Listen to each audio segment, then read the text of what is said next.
Majlis Agama Islam Selangor atau MAIS mengagihkan sebanyak 9.5 juta ringgit melalui program agihan fidyah wang saku pelajar.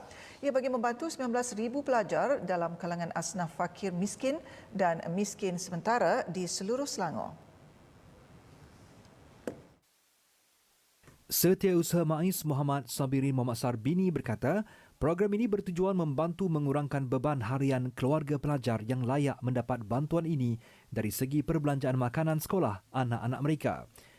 Untuk menyalurkan bantuan fidyah bagi meringankan beban keluarga untuk menyalurkan bantuan kewangan harian kepada pelajar di mana sekurang-kurangnya dapatlah membantu daripada segi makan minum harian mereka supaya pelajar-pelajar ini dapat melangkah ke sekolah dengan lebih yakin dan juga akan menumpukan perhatian kepada pembelajaran selain daripada memikirkan beban kewangan makan dan minum harian mereka. Beliau berkata demikian ketika ditemui selepas menyampaikan sumbangan fidyah pada satu majlis yang diadakan di SK Kampung Jawa, Kelang siang tadi. Program agihan fidyah wang saku pelajar merupakan antara inisiatif MAIS dalam membantu meringankan beban pelajar daripada keluarga yang kurang berkemampuan. Ia khususnya bagi memenuhi keperluan makanan dan minuman sepanjang tempoh persekolahan. Setiap pelajar yang layak menerima kupon wang saku pelajar bernilai RM500 secara sekali sahaja.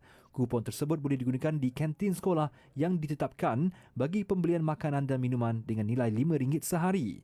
Menurutnya lagi, daripada keseluruhan peruntukan tersebut, sebanyak RM3 juta disalurkan kepada Jabatan Pendidikan Negeri Selangor atau JPNS bagi membantu 6,000 pelajar, manakala RM4 juta diperuntukkan kepada Jabatan Agama Islam Selangor atau JAIS bagi membantu 8,000 pelajar.